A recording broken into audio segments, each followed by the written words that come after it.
Imagine being so addicted to a game that you spent a full 10 years just to reach the final boss room.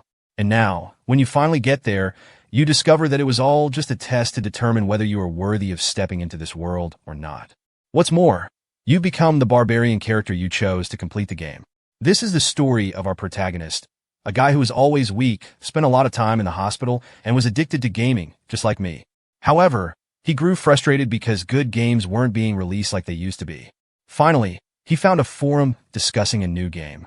The game was said to be very different from others, requiring 100% effort from the player. The game's name was Dungeons & Stone, an indie RPG with 2D graphics. At first, the protagonist didn't find the game exciting because it was available only in English. But since it was free, he decided to give it a try. When it was time to select a character, there were several options: human, dwarf, elf, barbarian, and furry. There was also a mysterious option with 3 question marks, which seemed to be a random or secret character. He randomly selected the barbarian, thinking he wouldn't play the game for long. Initially, the game didn't seem impressive to him, but within minutes, he was completely hooked, losing track of time. The game featured unique classes and mechanics. Some were highly useful, while others were completely useless. You had to form alliances with NPCs, and if you died, you had to start all over again. At first, this mechanic felt exciting, but as he kept dying repeatedly, he grew frustrated. Despite this, he refused to give up. He played the game in the hospital, then during his time as a civil servant, through college, and even while working a job. Through it all, he never stopped playing Dungeons & Stone. But despite his persistence, he kept dying again and again. 9 long years passed like this, and now he had finally reached the final boss room. After reaching the Abyss Gate, he breathed a sigh of relief and even celebrated, thinking that no one else could have dedicated 9 years to this game like he did. Now, the biggest question was whether to enter the boss room or not. When he selected yes, the game warned him that he might not be able to return and asked if he was sure. The warning felt almost as if the game itself was cautioning him. But the protagonist didn't care and confirmed his decision. As soon as he selected yes, the game began loading, and he started imagining what the final boss might be like. Then the game revealed something shocking. It told him that reaching the Abyss Gate only marked the completion of the tutorial. The protagonist was stunned. How could the game consider this a tutorial? His frustration grew even more as the game text suddenly changed to Korean. Angry, he thought about all the time he had wasted. At that moment, the game confirmed his target, and strange light began emanating from his monitor. The light engulfed him completely, and he felt a sharp pain as his body was pulled in. His consciousness started fading, and in the distance, he heard a voice. The voice grew louder and louder, congratulating young warriors for stepping into a sacred realm to become true warriors. When he opened his eyes, he realized that everything had changed. Wherever he looked, there were torches, and around him stood strong, muscular barbarians. His own body felt completely different, fit, covered in hard muscles and tattoos. Above all, an old man was shouting, asking everyone to pick their weapons. It dawned on him. He had become the very barbarian character he had selected in the game. The old man continued calling warriors forward to pick their armaments. The first one was Van, the third son of Carrick, who chose a double-headed axe. As soon as he selected his weapon, it was announced that he had become a warrior. Then another warrior, Fin-Eyed Annie, was called forward. One by one, everyone started choosing their weapons. The old man blessed them, saying, "May the grace of Raftonia be with you, young warriors." At that moment, the protagonist finally understood that he was truly inside the world of Dungeons & Stone. Not only had he become a barbarian, but he was also now living as the character he had chosen. As he tried to process what had happened, someone nearby muttered, "This can't be real." A terrified barbarian standing next to him said aloud that they were all inside the Dungeons & Stone game. Hearing this, the protagonist realized he wasn't the only one trapped in this strange world. Suddenly, the old barbarian shouted, "Who spoke? Was it you?" The protagonist, shocked, screamed that it wasn't him and angrily glared at the person who had actually spoken. The old man stared at the protagonist and said, "It was you, wasn't it?" The barbarian quickly asked, "Are we really inside Dungeons & Stone?" Without hesitation, the old man walked straight up to him and decapitated him. The old man then shouted, Cadlia's son was possessed by an evil spirit. He ordered the rest of the barbarians to erase everything the evil spirit had said from their minds and continue with the ceremony. The protagonist suddenly understood 3 critical pieces of information. First, people like him, who had entered this game world, were seen as evil spirits. Second, if anyone found out about his true nature, he would be killed. Third, if he had spoken earlier, his own head would now be lying on the ground. The old man then called for the fourth son of Senek to step forward. Seeing this situation, the protagonist grew increasingly anxious as people were being called one by one. Worse, those like him were being summoned as well. He devised a plan. If no one stepped forward within 2 seconds of their name being called, he would go instead. Soon, a name was announced. Bjorn, son of Jadal. The protagonist counted 1, 2. When no one came forward, he decided to step out. It was then revealed that his name was Bjorn, the son of Jadal. As the protagonist stepped forward, he noticed the old man glaring at him. The old man instructed him to choose any weapon he liked. There were several options to pick from. The weapon chosen by the protagonist caught the old man's attention. It was a shield. The protagonist believed the shield was the best option. Meanwhile, outside the game, the computer automatically updated with a notification. Object's overall level increased by +24, and this information was sent to the administrator. We were also shown the protagonist's status. When he had initially chosen the Barbarian class, he had picked a sword because it looked powerful. However, there was a major problem. He kept dying repeatedly, just like a noob. Even monsters seemed confused by how often he died. He tried two-handed axes, maces, hammers, everything, but the results were always the same. He would enter berserk mode and die again. One day, while wandering through a town, he came across a shield. It was different. He then realized that the Barbarian class had high vitality, which made it perfect for tanking. Initially, learning how to use the shield was challenging because it took time to master the skills associated with it. But later, when he began defeating stronger monsters, he became almost invincible. In fact, the Barbarian class turned out to be completely overpowered, which is why he chose the shield. With the ceremony complete, the gates to the labyrinth opened. The town housing the labyrinth was called Rafdonia. On the leader's orders, everyone rushed inside. They were all moving together, but had no idea where they were going. Suddenly, the person leading them turned around and admitted, "I've forgotten the way." Angered, everyone forced him to resign from his temporary leader position. Next, Fennel, the second daughter of Ener, took the lead. The protagonist observed the situation quietly. A moment later, Fennel announced that she, too, had forgotten the way. She looked dejected, and the protagonist realized this couldn't continue. However, he also couldn't afford to stand out too much. He pulled her aside and pointed toward a group that seemed to be heading toward the labyrinth. He suggested they follow that group. Fennel understood his point and quickly informed everyone that she now knew the way. Shortly after, they found the labyrinth entrance. The protagonist began to wonder whether entering was the right decision. He considered leaving the Barbarian group entirely. His life in the other world had been spent sick and bedridden. He had never fought before. Could he really defeat monsters here? At the very least, he needed to pay the game's taxes. In Dungeons and Stone, taxes were mandatory after the age of 20. Those who didn't pay were literally killed. There were 2 ways to earn money: enter the labyrinth to fight monsters, or take humble jobs in bars or markets. But there was a problem. As a barbarian, his reputation was that of a wild and destructive individual. This was due to the game's setting. On the upside, barbarians were given weapons from the start. The downside was that the labyrinth only opened once a month, and there were just 10 minutes left before it closed. The protagonist was still stuck in his dilemma when Fennel grabbed his hand and pulled him forward, urging him to hurry. The portal was shrinking. He told her to go ahead, assuring her that he would follow. Before leaving, she thanked him. He said there was no need, but she insisted she wanted to learn how to be as smart as him. She had never seen such an intelligent barbarian and aspired to be like him. He thought to himself that she would have to be reborn in another class to achieve that, as barbarians were inherently foolish. Not wanting to hurt her feelings, he simply said, "Just think and act like a normal person." She happily thanked him again and promised to reward him if he returned alive from the labyrinth. He wondered what kind of reward she would give and whether something might develop between them. However, what stuck with him was the phrase, "if you return alive." Barbarians in this game were not afraid of death. They didn't care about it. The protagonist asked her, "Are you afraid of dying?" She ponders for a while and asks, "Isn't it obvious?" Yes, she is afraid, but she is a born warrior. If you don't know how to fight, you're not a barbarian. This realization makes it clear to her that she has to enter the labyrinth. So be it. Being a barbarian, she has learned to conquer her fears. Now she moves deeper inside. In the dungeon, visibility is almost zero. When we talk about dungeons and stones, Protagonist is a veteran. He knows there should be crystals on the walls to at least light some of the way. But here, he realizes he's been thrown into sheer darkness. This has never happened before in his 9 years of gaming experience. He proceeds cautiously, feeling the walls as he moves. As he senses that his pace is too slow, he steps into a bear trap. Nearly screaming in pain, he stifles his voice, knowing that an enemy might be nearby. Guess what?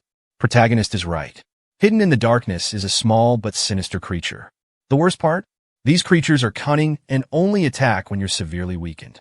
Despite the pain and frustration, he chastises himself for whining. Instead, he shouts, challenging the goblin for a fight.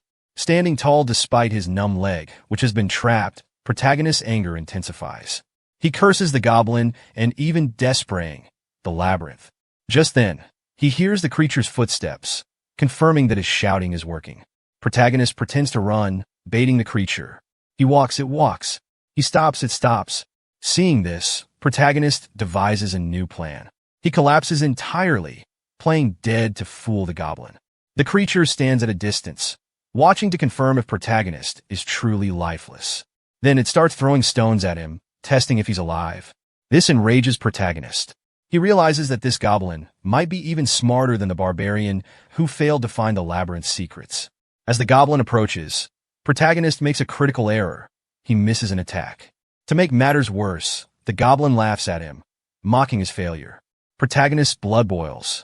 Driven by sheer rage, his body reacts instinctively, attacking the goblin repeatedly. He might have destroyed it completely. That's the true strength of a barbarian. Raw, untamed madness. After defeating the goblin, Protagonist gains experience points, and the creature's body vanishes, leaving behind a small crystal, the game's currency. This 9th grade magical gem is worth only as much as a piece of bread. It's now crystal clear. This is a world of dungeons and monsters, a land of familiar landscapes and various game races. Protagonist realizes this is the same game he played for 9 years, but if this is his new reality, he will only find out by dying. Dragging himself, leaving trails of blood, Protagonist crawls for what seems like 10 miles. At one point, he sees a light at the end of the cave. Just as he's about to give up, he notices a group of people staring at him. By now, Protagonist is on the verge of death, with only 2% life remaining. A notification appears. Permanent sanity point gained. Protagonist tries to speak, but his low health prevents him. The group questions how a beginner could have made it this far, as it seems impossible. Protagonist, irritated, feels an urge to punch the helpers. The group leader remains calm and asks someone named Racina to heal the barbarian. Protagonist wonders, do they have a priest in their team? Maybe I'll survive. But Racina refuses without reason. The leader, expecting this, asks another member to offer a potion. The healer reluctantly agrees, explaining that divine powers might be needed later, but potions could suffice for now. The potion is poured on Protagonist's foot, which regenerates rapidly but comes with excruciating pain. Protagonist screams in agony, but soon his foot is as good as new. He stands up, though this healing wasn't free. The group now wants information. How did a beginner like him end up here? Protagonist honestly admits he doesn't know. He just stumbled into the dungeon. According to Protagonist, even he has no idea why he ended up in this dungeon. Palladino says this phenomenon only occurs once in 100 years. Protagonist laments his terrible luck. After gathering all the information, he announces that he won't need to pay for the potions because, in this labyrinth, time is money. Protagonist finds it odd that these people are investing so much time in him. Still, he feels good about surviving. The group moves in the direction Protagonist came from, following a blood trail. After a while, the potion vendor remarks that Barbarian is lucky. The blood guy agrees, mentioning he endured such trials at the beginning of the game, saying it's not something ordinary. The woman adds that the red-haired guy avoided using potions, and the blood leader ended up saving Protagonist instead. The potion vendor doesn't deny this, but points out that the priest also did the same. The environment becomes tense. While exchanging harsh words, they begin to speculate about how far Barbarian's blood has spread. Archer wonders whether this was truly luck for Barbarian. The group continues walking until they finally stop, facing the portal to the labyrinth's second floor. Seeing this, the group feels elated. However, as they are about to enter the portal, the woman says, "Stop," and asks if what they see lying there is Barbarian's saddle. The old man, excited, uses light magic to illuminate the path they had traveled. The blood trail is still visible, shocking everyone. The old man asks the leader how far Barbarian managed to travel. The blood guy estimates about 10 miles. This realization dawns on the group. If this individual managed to crawl so far alone, he must possess monstrous strength. The red-haired man shivers at the thought, wondering if he could have endured such a trial himself. He recalls seeing Barbarian extending his right hand and showing a magic gem. This means that Barbarian crawled this far, unsure if he'd survive, yet never let go of his bargaining tool, as he desperately clung to life. The red-haired immediately retracts his earlier statements and even asks Barbarian's name. Until now, everyone had assumed Barbarian was a mindless race bent on slaughter, but this individual seems different. Switching back to protagonist, he fights goblins, defeating them using only his shield and fists. He learns their patterns and tackles traps scattered along the way. When goblins attack from behind, he turns and beats them with his shield. However, he faces one problem: hunger. The tribe leader had given him a bag of food, but it tore apart, leaving him with only 2 out of 7 pieces of bread. Realizing he must ration carefully, he eats a bit of bread, remarking how delicious it is. But now he is thirsty, wondering where he might find water in this dungeon. He reflects on how the game didn't require drinking water. Now, in this real-life scenario, the challenge feels much harder. Protagonist, frustrated, gets up to search for water. Eventually, he hears the sound of running water and spots someone drinking in a corner. As protagonist approaches, the person leaves. He counts his crystals, finding he has about 40. But now, a new problem arises: fatigue. He knows he needs sleep. In the dungeon, there are 2 ways to sleep. The first is simply to lie down and leave your fate to God. The second method is a bit more effective: choose a sleeping partner. But the protagonist didn't expect everyone to turn him down, which made him pissed off. Though he gets angry at almost anything, suddenly someone calls out to him. It's a guy who is smiling, and his name is Hans. He asks if the protagonist is really looking for a sleeping partner, but then he explains that it's just for taking care of each other while sleeping. Our protagonist quickly agrees and introduces himself, saying, "I'm Bjorn, son of Jettel." The guy shakes his hand in a romantic manner and says, "It would have been better if there were 3 of us." Then, blushing, he asks, "Are we really just the 2 of us?" Bro, I don't like this guy's intentions. The protagonist feels like smashing his head in, but he holds himself back because he needs some nighttime company. The 2 play rock, paper, scissors, and Hans wins, so he'll sleep first. As usual, the protagonist gets pissed off. This time, due to his bad luck, Hans says, "Here, take this watch. When the pointer reaches here, wake me up." Got it? Or should I explain it again? Want a drawing? The protagonist thinks, "Do you really think I'm that stupid?" Yes, that's the common impression people have about barbarians. But then Hans actually falls asleep. The protagonist is sitting there, thinking whether he should ask to borrow Hans' sleeping bag. He also hopes no goblin will come. Time passes, and finally, he wakes Hans up. Hans thanks him for doing a good job and says it's now his turn to sleep for 2 hours. But obviously, the protagonist won't be able to sleep. How can he trust an unknown guy? So, the protagonist pretends to snore as if he's asleep. He wonders if Hans is going to betray him. To appear clueless, he turns his back to him and just waits to see when Hans will attack. But Hans does nothing. Now, it's the protagonist's turn to stand guard. Not a single moment of sleep for him. He starts losing his sanity, wondering why Hans hasn't done anything. Then he thinks he should have trusted him a little, and slowly, he begins to fall asleep. Suddenly, he wakes up with a loud scream, and both of them just stare at each other. The protagonist says, "I didn't even realize when I fell asleep." Hans replies, "First, clean your mouth. Lucky for us, no one attacked while we were sleeping." The protagonist says, "Sorry, man," and tells him that if he wants to sleep more, he can, and he'll watch. But Hans happily says, "No need. You can sleep now. I'll keep watch." The protagonist thanks him. Hans stays with his trademark smile the whole time. The protagonist offers him a real-life deal and doesn't blame him for falling asleep. He refuses to switch shifts when the mistake was his. He knows that people like him don't exist in the Dungeons and Stone game. As soon as the Bjorn opens his eyes, Hans asks if the protagonist is awake and, holding a giant hammer, asks if the protagonist wants to sleep a little more. But at that moment, if the protagonist hadn't dodged, he would have been crushed right there. He quickly jumps to the side, and the guy can't believe that he dodged. It seems like he triggered the anger of someone whose mind wasn't all there. The protagonist attacks him with full hatred, and the guy tells him to stop. He then strikes him with his shield, cracking his head open.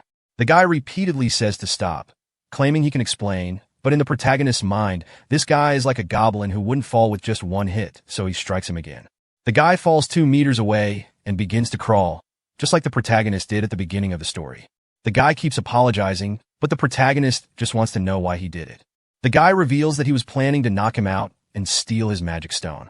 He then talks about taking the shield and other equipment because he could sell it for a good sum. The protagonist asks, "Is that all?" The guy replies, "Yes, now let me go."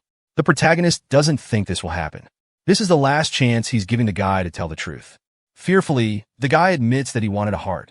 The barbarian is confused and doesn't understand, but the guy explains that the barbarian's heart sells for a lot of money and seems to be used as raw material for magical items. In simple words, the protagonist was nothing more than a goblin to him. If the guy had killed him, it would have benefited him, but now the protagonist wants to know why he acted now and not when he was asleep.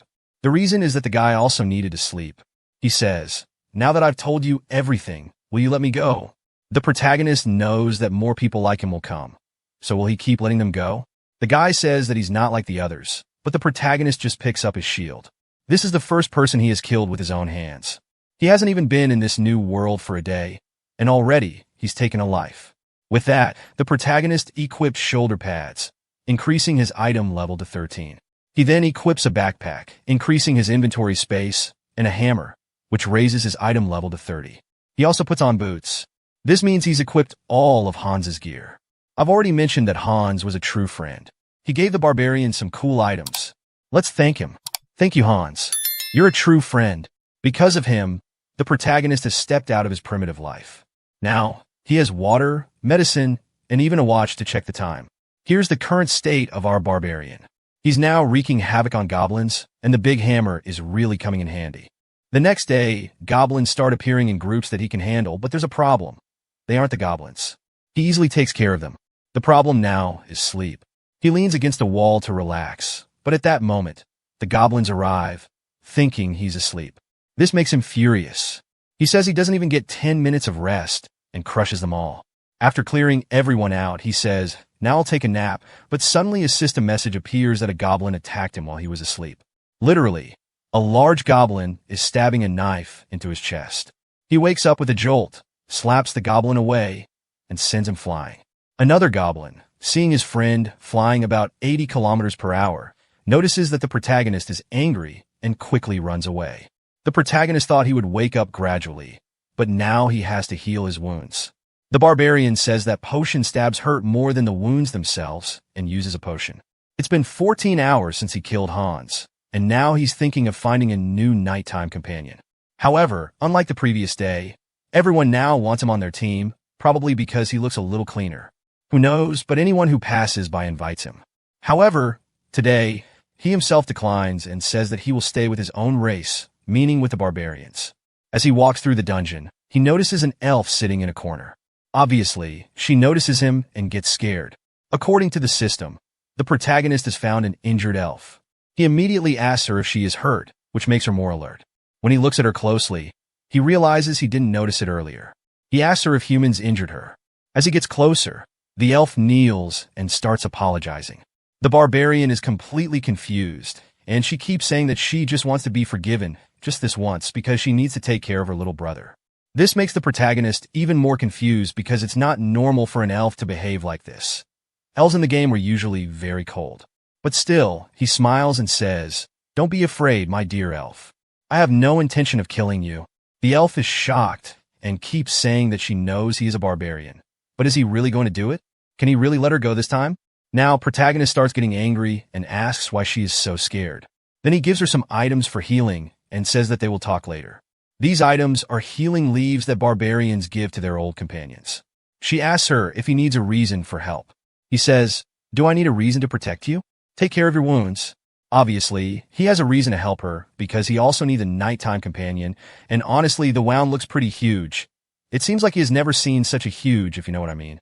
But despite being so badly injured and without sleep, her appearance is still decent. This makes it even harder for her to find a nighttime companion compared to him. They introduce each other, and we learn that the elf's name is Ilhwan. Now, protagonist wants to know why she is so scared of him. She says it's because he is an elf and he is a barbarian. What does this mean?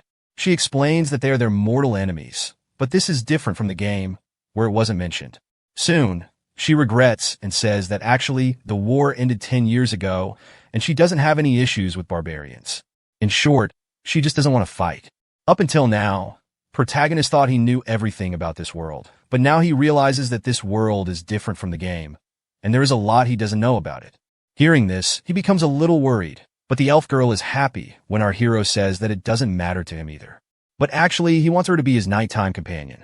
He is very tired, and maybe she is too, so why not cooperate? She thinks about it and remembers that barbarians value their honor above all else. So, she asks him to swear on his warrior's honor that he won't do anything to her. As usual, this makes him a little angry, but he agrees when she says she will swear as well. He swears, "I swear on the honor of my father," whose name he already forgotten. "I swear on my warrior's honor." Then the elf swears too, and this non-aggression vow is fulfilled between them, at least for the night. He says that he will sleep first, as maybe this will make him feel safer. She says she has no problem with it, and this time she gives him her watch, saying that he should take care of it because it's expensive. He lies down and thinks he will pretend to snore and sleep for about 10 minutes to confirm, but suddenly he wakes up in shock because he had actually fallen asleep. He asks how long he has been asleep, and she says 2 hours. He says it's because of the sleeping bag and blankets left by their friend Hans. Now, he feels obliged to give them to her, and she is very happy. Finally, she falls asleep, and maybe she was as tired as their barbarian. It feels like weeks have passed in this game, but in reality, only 3 days have passed since he arrived here. This makes him wonder what might have happened to his body in the real world. Well, as far as he remembers, his body was pulled into a monitor, but he has no idea. When he checks the watch, he realizes there are only 10 minutes left to wake the sleeping beauty. This makes him worry, as he doesn't know what to do with her now. Should he join her and share all the loot from the third day, because the game is now sending goblins in groups instead of singles? He says he can handle up to 4 goblins, but the problem is still sleep, because if he joins her, he will have to divide the loot. But if he doesn't join her, he will have to find another nighttime companion the next day. Suddenly, he sees 2 humans coming toward him. They are already whispering, "Isn't this the elf we've been looking for?" One says, "Yes, this is her." Blondie comes up and asks what his relationship with the elf is. He answers in a friendly manner that she is his nighttime companion, but when Blondie asks how long they will be together, he gets furious and says he won't answer. This scares the 2 of them, and they run away. If I saw such a face, I'd freeze in fear too, he thinks. The barbarian understands they are looking for the elf and realizes it's time to wake her up. When he does, she slyly says, "Just 5 more minutes," and pulls the blanket over herself. But this makes protagonist realize she was pretending to be asleep because the blanket was loose before, and now she is holding it. Suddenly he feels a pull. Protagonist pulls her up and sits her like a child. This guy has truly become a barbarian. He directly asks her why she was pretending to sleep, and she sadly replies that if she woke up, he would probably leave her since they only made a deal for the night. Protagonist understands now why she was pretending, because as soon as she opened her eyes, their agreement would end, and she would have to survive alone again. But before that, he asks her what connection she has with the 2 men, and she firmly says that there is no connection. However, protagonist doesn't understand how they recognized her, and she admits that she might be from the clan that tried to hurt her. At least their clothes had the symbol of the Crystal Union clan. He immediately understands that joining them might be dangerous because the whole clan is after her, but seeing that she is only 20, he asks her to come with him so they can talk while walking. She asks if he will help her, and he says he wants to hear the whole story first. The elf girl gets excited, and she begins telling her story. She explains that she met the man on the first day of her journey, and he became her nighttime companion. But something felt off, so she opened her eyes and saw that the man had his hand in an odd position near her. He was telling her to sleep a little longer. Later, she found out that he was a manager of a clan that did business on the first floor. She continues that she somehow escaped that day, but her clan members are still chasing her, and she got an arrow in her abdomen. Now, protagonist wants to know how they are able to track her. She tells him that she thinks they use a message stone to keep tracking her. A message stone is a mystical device that allows communication within a range of about 300 meters once synchronized. It's like a walkie-talkie. He understands that if he leaves her, she will be captured, but it doesn't seem like she has done anything wrong. The protagonist understood that if he left her alone, she would be captured. However, it didn't seem like she had done anything wrong, so why was there such insistence on chasing her? Was it just to silence her? Hesitantly, she denied it and, with a slight blush, admitted that when she was running away for the first time, she had thrown her knife, and by mistake, it had landed there. She assumed he understood the implication. Rumors said the situation had turned so bad that even potions couldn't fix it. That was more than enough reason for them to come after her. Feeling embarrassed, she softly apologized. Just then, a strange sensation washed over her, and she quickly warned him not to look back. A group was following them from about 150 meters away. The protagonist was impressed by her precision. This was likely an innate passive ability of the elves. Deciding they needed to move faster, he asked if her injury was fine. She assured him it was, though she knew her wounds had reopened. Despite that, she didn't complain.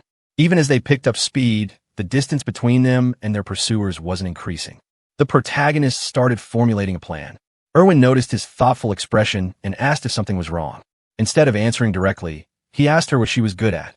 Proudly, she declared that she was skilled at washing clothes and cleaning the house, instantly ruining any hope he had for a battle strategy. Frustrated, he clarified that he was asking about combat. She then explained that she was proficient in archery and spiritual fire magic. The protagonist immediately recognized it as one of the rarest elemental abilities. However, what he truly wanted to know was whether she had ever killed someone.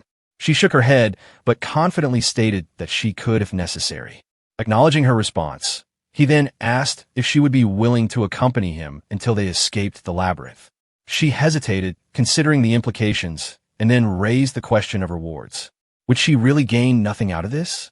Without hesitation, the protagonist stated that the rewards would be divided. He would take 9, and she would get 1. Surprisingly, she accepted the deal. As the enemies closed in, now only 100 meters away, the protagonist realized he needed to change his plan. He decided to take a detour and instructed her to summon her fire spirit. Without hesitation, she did as he asked. Of course, the protagonist hadn't expected to end up back in this place. This was the very spot where he had first spawned inside the labyrinth. Before he could dwell on it, Ilhwan warned him that the enemies were getting even closer. At the same time, Bjorn told her to unsummon her fire spirit. Suddenly, darkness engulfed the area. The protagonist quickly understood that these people had advanced tracking techniques, even in complete darkness, as one of them had stopped right where they were. Without wasting time, he called out to the elf and told her to fire an arrow at the enemies. She drew her bow, assuming a graceful archer's stance, her expression cold and focused. With precise aim, she released an arrow that struck her target directly in the head. A thought crossed her mind. This was probably her first kill. The protagonist praised her, saying that if she had hesitated, they might have been in danger. As they approached the fallen body, a voice crackled from a message stone. Siren, can you hear me? Siren, respond. Damn it, we lost contact with Siren. The transmission was being heard by multiple people, and an immediate order followed.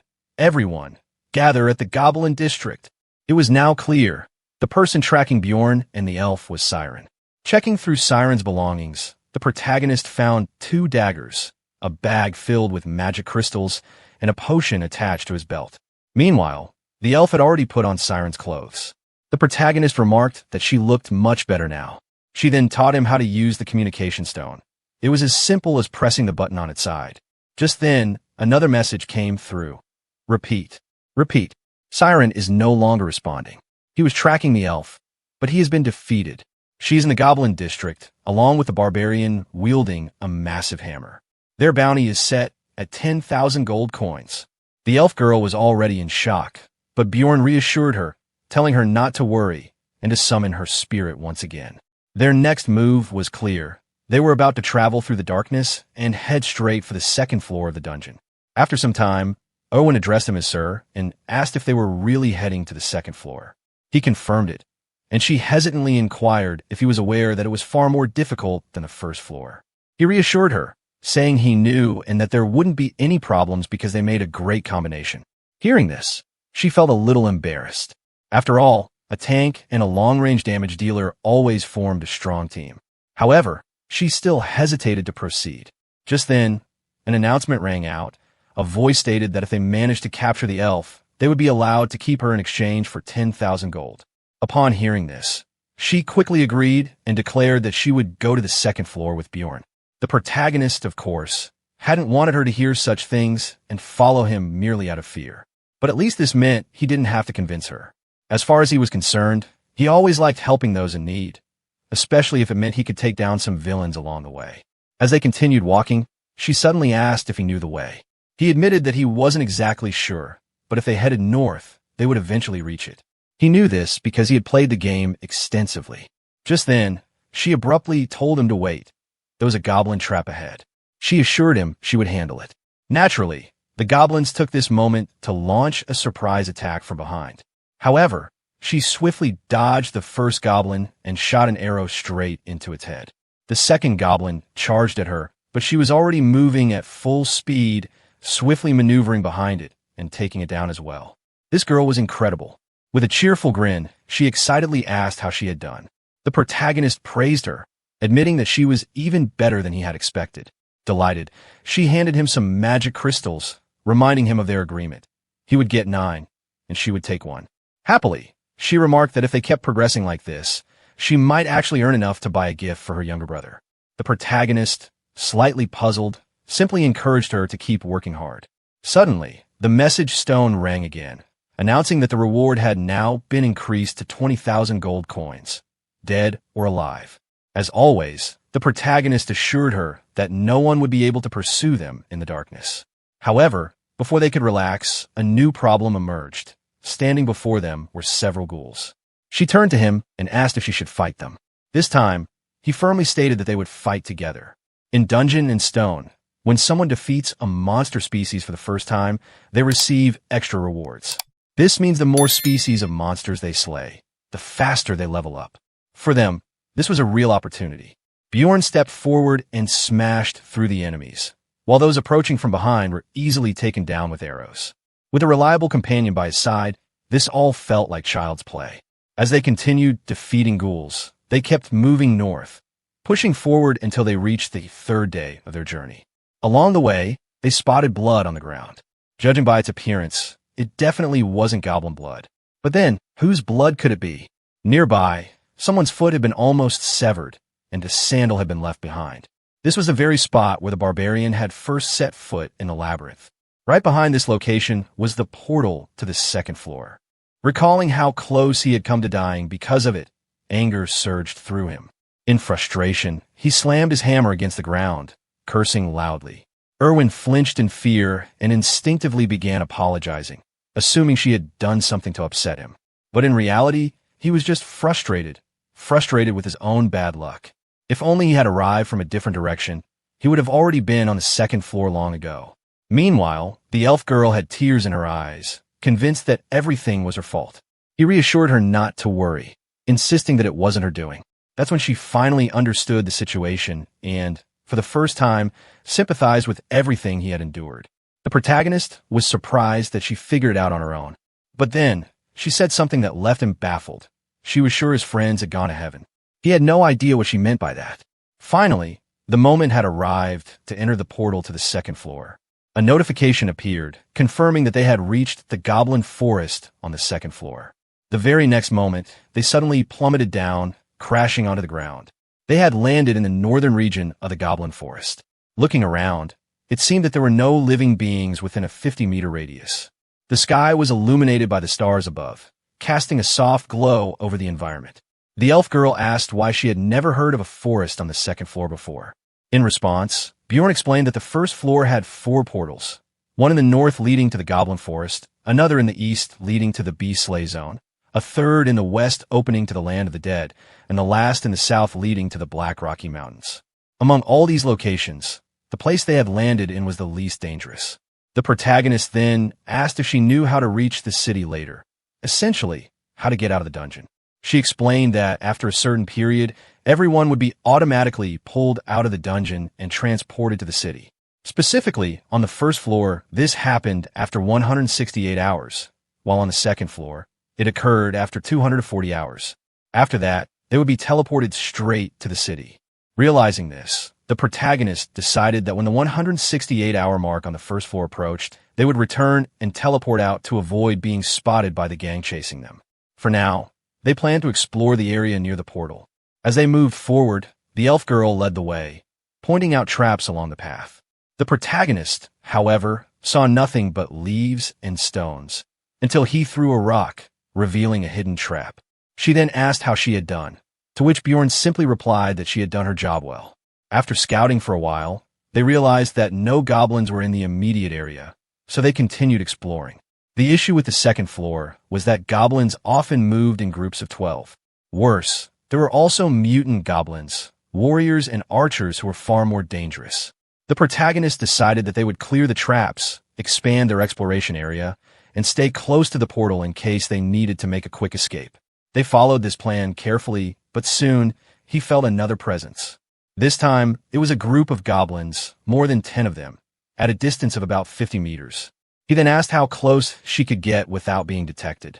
She estimated that without him, she could manage about 30 meters on her own. That made sense.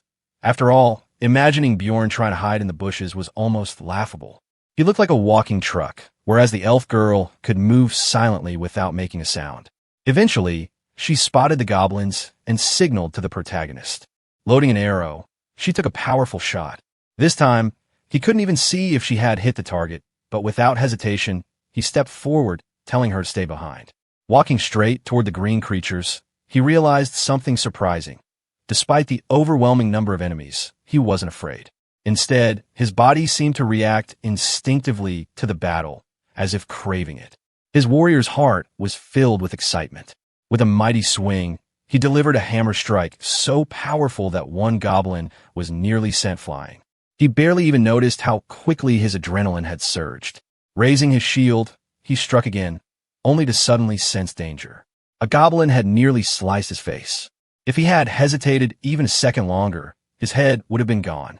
And, of course, the goblins weren't giving him a moment to breathe. If he had been alone, he might have barely escaped, injured and exhausted. But he wasn't alone. Our favorite elf provided long-range support, allowing him to fight freely on the battlefield. The notification appeared. You defeated Goblin Warrior. +1 experience. After defeating the first group, the protagonist had earned 11 magic crystals. On the first floor, he had collected only 40 crystals throughout an entire day, so this was a significant improvement. Instead of giving her just 1 crystal, he handed her 2 because he decided to keep the Goblin Warrior's crystal for himself, as it held more value. They continued their exploration, and as soon as they expanded their search radius to 3 kilometers, groups of goblins started appearing every 5 minutes. Among them were now stealth archers. Things were about to get even crazier. The goblins launched a full-force attack, and naturally, chaos ensued. The protagonist was holding his ground, but now he was in the archer's line of sight. An arrow was about to strike him, but at the last moment, he dodged, proving he was attentive. Now, he had also pinpointed the archer's location. Another notification appeared. You defeated a goblin archer. +1 experience. After nearly 15 hours of roaming and fighting, they finally decided to take a break. The protagonist told her that she could sleep first. Of course, she had already borrowed a sleeping bag and blanket. Placing her weapons aside, she lay down to rest, perhaps feeling safer now that he was around. After hunting for over 15 hours, they had gathered plenty of rewards. As they expanded their exploration area, they encountered other groups, each consisting of more than 3 members, some even belonging to different species from another world. Though they merely passed by each other, the protagonist wasn't fond of seeing other people. To him, explorers were scarier than dungeon monsters, especially now that he had a reason to be cautious. On the 4th day, inside the dungeon, they continued fighting. They rested on the 5th day, and on the 6th, they encountered more people. Finally, the 7th day arrived, the day they were supposed to escape the labyrinth. The first floor would close in 2 hours and 47 minutes. The protagonist ordered that they head toward the portal to avoid being late. The elf warned them about newly placed traps. Perhaps the goblins were respawning. She also mentioned another goblin group about 70 meters away. Without hesitation, the protagonist decided they would fight again. However, this time, their enemies consisted of 8 normal goblins, 2 archers, and 2 warriors, a total of 12 goblins. Like a bulldozer, the protagonist tore through the goblins, swiftly eliminating the warriors, while Ilhwan focused on the archers. His strikes seemed even stronger than before, perhaps due to all the battles he had fought up to this point. Ilhwan was also showing progress. She now instinctively knew where and when to shoot, as if she had become completely comfortable in this scenario. She had initially mentioned 2 archers, yet no arrows had come her way. Of course, the protagonist praised her, but also wanted confirmation. Had she taken both archers down? He needed to know, so he wouldn't have to worry about incoming arrows. She remained silent, unsure if the second archer was truly dead. That, in itself, was a good thing. Uncertain information could sometimes be more dangerous than the enemy itself. Her cautiousness made him feel a sense of pride in her. Suddenly, she noticed something unusual dropping from the goblin archer. What they saw was none other than a goblin archer essence. The protagonist immediately recognized it as something extremely rare. He had researched it before. According to forum discussions, essences were part of the game's skill system. Each essence provided 1 passive and 1 active skill, though their attributes weren't fixed. However, there was a limit to how many essences one could absorb, making it crucial to choose wisely for the future. Its drop rate was close to 0. The protagonist felt a pang of disappointment. There was no way his luck was good enough to get something like this. Curious, the elf asked whether absorbing an essence would turn a person into a goblin. He explained that it wouldn't. It would only grant them some of the goblin's abilities. He even gave an example of a man who had consumed a wolf monster essence on the 1st floor, allowing him to track others by scent. Since the protagonist already had a specific essence in mind for himself, he let the elf keep this one.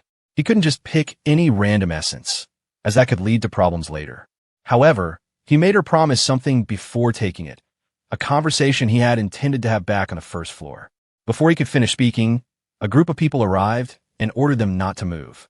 One of them stepped forward and asked, "What are you doing here?" The elf began explaining that they were out hunting, but Bjorn quickly warned her that she didn't need to answer them. Without hesitation, he grabbed her by the shoulders and literally threw her into the essence. As soon as she made contact, she merged with it. The man who had been watching all this unfold became desperate and furious. He shouted that the essence belonged to them. When the elf returned, the protagonist immediately challenged them, daring them to come forward if they wanted to fight. He questioned whether they were deaf and readied his hammer to crush them. Instead of engaging, the group turned and ran at full speed toward the portal. It was clear they weren't chasing the protagonist and his group.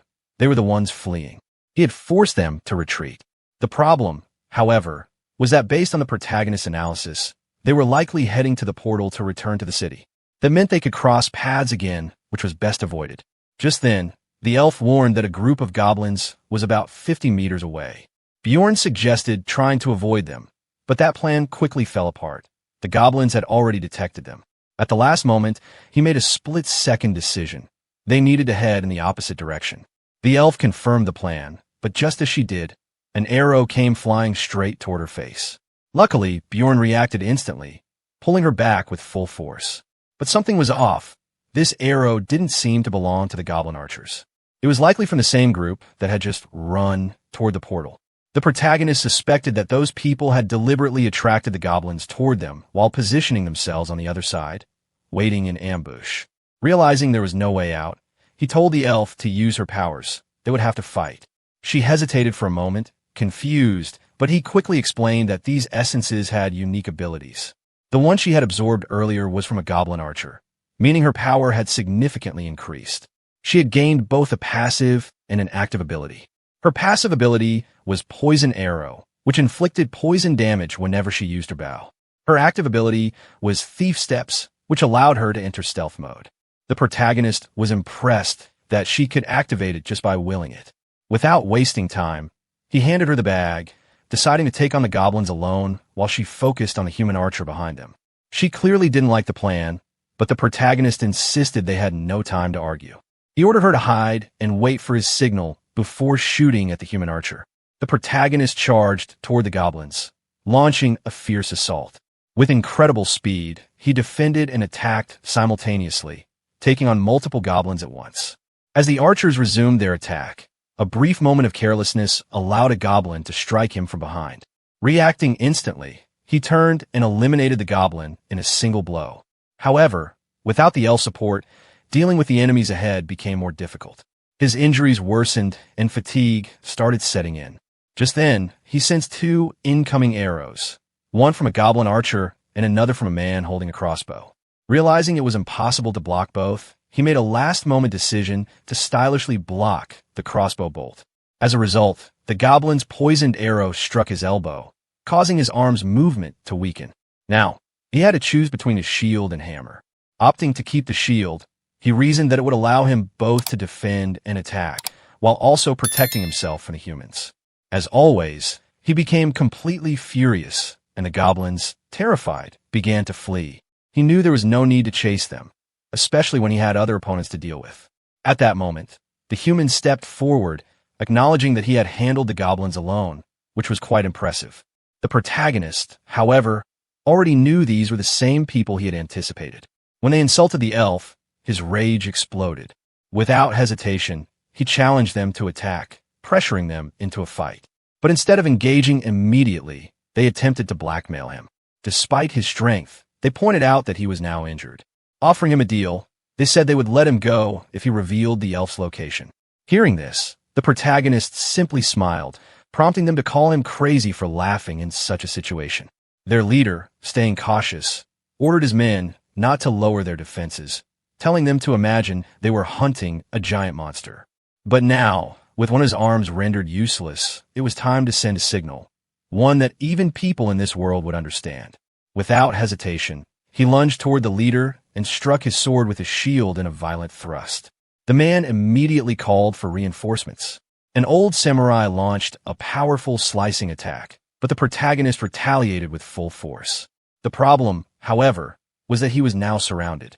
As he considered whether Ilhwan had managed to defeat the crossbow wielder, an arrow suddenly came flying at full force. No one knew who had fired it. All that was clear was that it was heading straight toward the protagonist and the leader.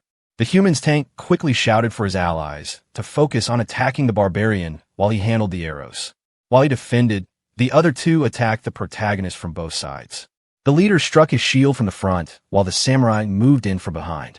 Making a quick decision, the protagonist sacrificed his useless arm, using it as a distraction to land a devastating blow on the leader's head. The man recoiled, calling him a monster. Meanwhile, Bjorn swiftly turned to dodge the samurai's next attack, creating some distance between them. Then, something unexpected happened. Another arrow came flying in. This time, the tank managed to block it. But unlike before, this arrow was engulfed in flames. The intense heat forced the tank to discard his shield, leaving him vulnerable. In the next scene, the leader takes another arrow to the shoulder. Realizing that staying any longer would only worsen the situation, he starts running and mutters that he'll deal with the elf later. Meanwhile, the samurai intensifies his attacks, striking faster and urging the protagonist to surrender. Bjorn regains some momentum, using his shield to block the view and extend his reach. He swings his shield at the samurai, who narrowly dodges, but the attack lands on the tank behind him, sending the man flying. He crashes to the ground, coughing up blood. The old samurai, now furious, wonders why such a strong warrior is even part of this group. The two engage in a fierce exchange of blows, but this time, it's a fair one-on-one fight. The protagonist lifts his shield and hurls it straight at the old man's head, then grabs him by the collar and, in a fit of rage, bites his neck. Bjorn remains standing firm, while the other two opponents have already met their end. Suddenly, Ilhwan rushes toward the protagonist, calling him sir. She anxiously asks if he's okay and urges him to take a potion, showing genuine concern for him. After drinking it, he describes a strange sensation. His body feels like it's boiling, every vein pulsing, his skin burning and itching. After a moment, Ilhwan encourages him, assuring him that he can handle it. However, he is only concerned about the time. She informs him that it has been 10 minutes since he took the potion, reminding him that they have 40 minutes left before the first portal closes. Without hesitation, he tells her to take off her clothes. Completely flustered, Ilhwan freezes, but then convinces herself that he must have a good reason for saying this. She hesitantly starts undressing, only for the protagonist to clarify. He wasn't telling her to take off her clothes, but to strip the bodies of the fallen enemies. Embarrassed, she quickly recovers and starts gathering only the useful items, leaving the unnecessary clothing behind. Without wasting time, she picks up a crossbow from one of the fallen men. With only 26 minutes left, they sprint as fast as they can. Finally, when just 8 minutes remain, the portal comes into view. As the countdown reaches 50 seconds, They dive through it as fast as possible. The protagonist crashes headfirst onto the ground on the other side, while Ilhwan lands gracefully. Frustrated by his rough landing, he groans, but Ilhwan, full of excitement, exclaims that the whole experience was so much fun. She thanks him for a job well done. He acknowledges her words, and she reminds him that he can now talk about the essence condition he had mentioned earlier. However, there isn't enough time to discuss it here, so they decide to talk about it after leaving. With only 8 seconds left, the protagonist struggles to remember the name of the tavern where they can meet later. His mind races, his head feeling like it's about to explode.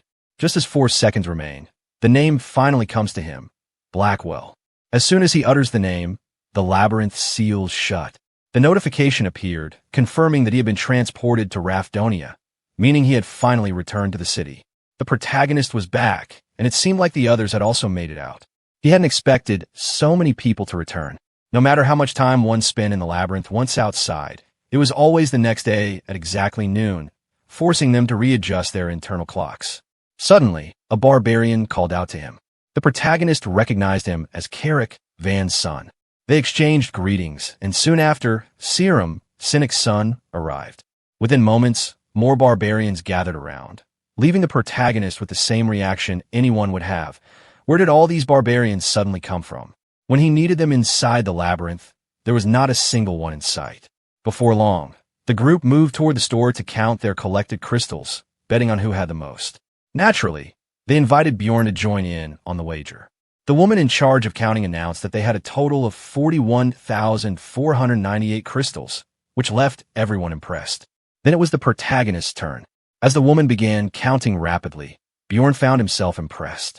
When she finally revealed the total, it was an astonishing 182,413 crystals. The crowd erupted in cheers, chanting his name as they lifted him onto their shoulders. He had set a new record. Time passed, and the protagonist wandered around with the other barbarians. That's when he spotted a familiar figure in the distance, his favorite elf. She was there, happily chatting with a group of elves, her cheerful demeanor standing out. A twinge of jealousy hit him. Why was she surrounded by all those guys? Meanwhile, he himself was stuck with a group of overly muscular men. When she noticed him, she waved slightly. Leaning in, he quietly told her to meet him at night. She confirmed with a nod, but before the moment could pass, another elf from her group turned to her and asked if she knew that barbarian. Caught off guard, Ilhwan quickly denied any acquaintance with him. At that moment, a large barbarian, who had been eyeing the scene, turned to the protagonist and asked if he had been looking at that elf. The protagonist casually denied it, but the man's expression darkened. With clear hostility, he declared that under no circumstances could the greatest warrior ever be on good terms with those cowardly, pointy-eared people. Hearing this, one of the elves visibly looked offended.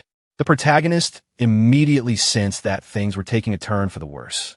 A clash between the muscular warriors and the elegant, beautiful elves was just on the verge of breaking out. However, the tension eventually subsided.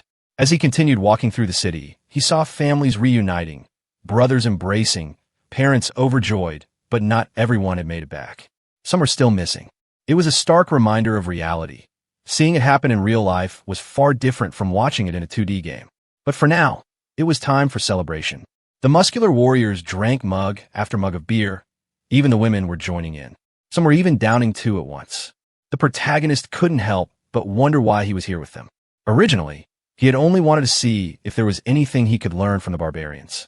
But here, they were just drinking endlessly, drowning themselves in alcohol without a care in the world. Frustrated, he suddenly stood up and declared that he was leaving. Immediately, the moment he announced his departure, every barbarian in the bar turned to look at him. Some asked why he was leaving, but in the end, they simply wished him good luck, calling him the best barbarian warrior. After walking for some distance, he realized how peaceful the outside world was. Different races were even seen wandering together. Buying new clothes, he headed to an inn, took a bath, and thought to himself, if things were this calm here, maybe living in this city wouldn't be so bad. After bathing, the massive barbarian lay on the bed wearing nothing but his underwear. He was so big that his legs dangled off the bed. The moment his head touched the pillow, memories of his old home resurfaced. When he woke up, it was already 9:18 at night. He had left the dungeon at noon, meaning he must have slept for around 4 to 5 hours. The next day, he inquired about a tavern, only to be told that it had closed down. Apparently, the owner got caught up in a betting scheme 10 years ago, forcing them to change both the owner and the tavern's name. Curious about the new name, he was told it was now called Python, the very place he was standing in. It felt different from when he had last played. As he stepped into the bar, the lively atmosphere greeted him. Everything seemed normal, until he spotted Ilhwan calling out to him. She was sitting with another grumpy elf. The woman immediately remarked, "So, you're the Barbarian." However, he politely corrected her. "My name is Bjorn, and you are?" She introduced herself as Ilhwan's older sister, Teresia. Then, suddenly standing up, she demanded to know why he had called a young girl to a tavern so late at night. More importantly, why had he failed to show up after calling Ilhwan there himself? Without hesitation, she called him shameless. Completely confused, the protagonist asked what she meant. Teresia snapped, telling him to stop acting innocent. Panicking slightly, he turned to Ilhwan and asked how long it had been since they left the dungeon. Ilhwan casually replied, "Around 30 hours. Only then did it hit him. He wasn't feeling refreshed because he had slept for 4 to 5 hours. He had been asleep for 30 hours straight. Ilhwan, however, remained silent, simply observing the situation. He quickly apologized, explaining that he had been sleeping the whole time. This left Teresia completely stunned. She had never seen a barbarian apologize before. After a brief pause, she admitted that she hadn't expected much from him, considering she herself hadn't apologized to anyone in over 7 years. Still, she wanted to know, what exactly was his business with Ilhwan in this place? The protagonist simply replied that he wasn't obligated to tell her anything. That response instantly made her furious, and the two began arguing in front of everyone. Suddenly, Teresia placed a bag on the table, stating that it contained 350,000 crystals, enough to compensate for the essence Ilhwan had consumed. She then glanced at him, wondering why he wasn't taking the money. Suspecting an ulterior motive, she even remarked that he was hiding something. The protagonist, ignoring her accusations, simply asked, "Does our little elf agree with her sister?" He then revealed the deal he had planned. He wanted Ilhwan to help him until he found his own essence. This revelation took Ilhwan by surprise. "Oh, so that's how it is?" she asked. To further convince her, he even promised that this time they would split the loot 50-50. Hearing this, she was completely overjoyed, only to suddenly lose her excitement. With an apologetic expression, she admitted that she had already joined her sister's group. Teresia then firmly declared that she would never let Ilhwan go alone again. The only reason it had happened before was because it was part of a ritual. The protagonist, as usual, was infuriated upon hearing this, but instead of arguing, she simply shoved the bag toward him and told him to take the crystals if he understood. However, the protagonist pointed out that 350,000 crystals would be about half the current price, right? She confirmed it, but he wasn't convinced. If that was the case, then 280,000 crystals were missing, as their promise split was 90:10. Laughing, she admitted that she had almost forgotten and then literally picked up 280,000 crystals and placed them on the table. She had actually tried to deceive him. Now, he fully understood why barbarians and elves hated each other so much. Satisfied, he told her she could leave since he needed to speak with Ilhwan privately. Her sister seemed a bit confused by this, but before she could respond, Ilhwan suddenly grabbed her hand, thanked her for coming, and told her she could go now. She needed to thank and say goodbye to the barbarian. Her sister, impressed, felt that Ilhwan was finally growing up. However, before leaving, she turned toward the warrior and made a demand. He had to swear an oath that he would not sleep with Ilhwan. If he swore, she would leave. Hearing this, Ilhwan turned completely red, while the protagonist found himself wondering, was she only forbidding sleeping with her? Were the other options allowed? But the elf girl kept pointing at him, insisting that he swear. Since he didn't care either way, he made the oath, and just like that, she finally left. As she was leaving, she suddenly remembered something. She thanked him for saving Ilhwan and even called her by name. The young elf turned crimson with embarrassment, but the protagonist remained unfazed. Once her sister was gone, Ilhwan hesitantly asked if she had been too rude to her. She had never said no to her sister before. The protagonist reassured her that it was fine. She then thanked him for his previous offer, but admitted that she had already decided to work with her sister. Apologizing, she said she hoped he wouldn't mind. He simply replied, "It's fine." Without hesitation, she then pulled out a bag containing 63,000 crystals explaining that it was part of the loot from the crossbow guy and the redhead. She had already taken her share. She also mentioned that she had left 2 backpacks at her home and suggested that he visit tomorrow to check what was inside. That was when he realized, without even being asked, she always understood his needs. Losing such a helpful companion would truly be unfortunate. Suddenly, she asked how she should repay him.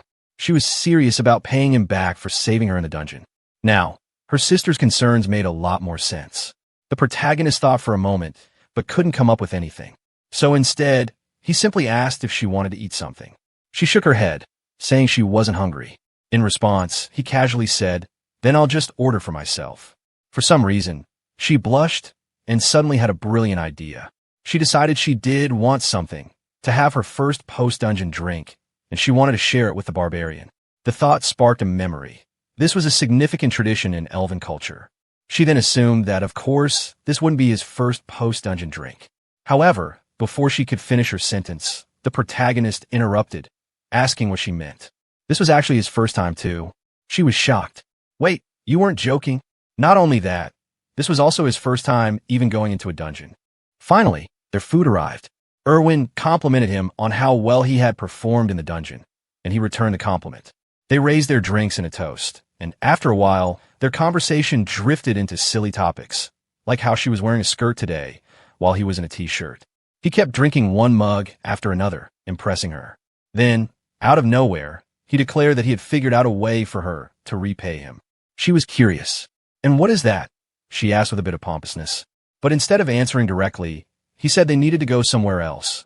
Otherwise, the security guard would come after them. She blushed and mischievously asked, "Could we do it in my room?"